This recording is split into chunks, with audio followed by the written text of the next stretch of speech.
Butter இல்லாம பெட்டரா ஒரு பிஸ்கெட் செய்யலாம். அதுக்கு 1 கப் கோதுமை மாவு, 1/2 கப் கடலை மாவு, பொடி பண்ண சர்க்கரை 3/4 கப், 1/2 ஸ்பூன் ஏலக்காய் தூள், 1 சிட்டிகை உப்பு, இதெல்லாம் ஒன்று சேர கலந்துக்கலாம்.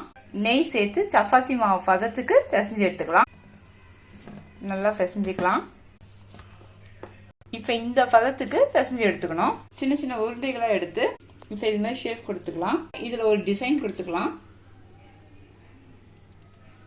இப்போ நம்ம செஞ்ச பிஸ்கெட்டை இது மாதிரி ரெடி பண்ணியாச்சு. ஒரு பிளேட்ல வச்சாச்சு. ஃப்ரீ ஹீட் பண்ண கடாய் உள்ள வச்சுக்கலாம். மூடி போட்டு மூடிடலாம்.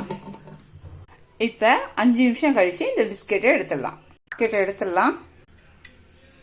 இப்போ இது கோல்டன் ப்ரௌன் ஆகிறதுக்கு பாலை இது மாதிரி லைட்டாக மேலே அப்ளை பண்ணிக்கலாம்.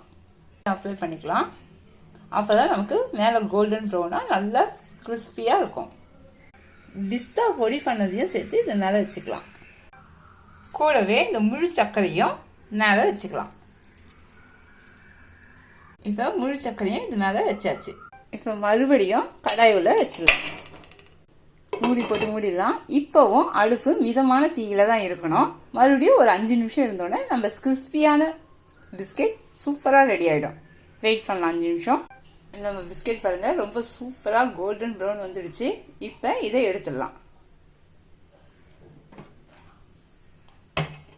வாவ், பிஸ்கெட் எடுத்துடலாம். இப்போ ஒரு கத்தி வச்சு இப்படி மூவ்மெண்ட் பண்ணாவே பிஸ்கெட் வந்துடும்.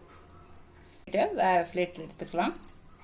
பாருங்க ரொம்ப சூப்பராக எம்மியாக ரெடி ஆயிடுச்சு நம்ம பிஸ்கெட். சூப்பராக நம்ம பிஸ்கெட் ரெடி ஆயிடுச்சு. நீங்களும் ட்ரை பண்ணி பாருங்கள். பிடிச்சிருந்தா நம்ம சேனலை சப்ஸ்கிரைப் பண்ணி உங்கள் ஃப்ரெண்டுங்களுக்கும் ஷேர் பண்ணுங்கள். தேங்க்யூ.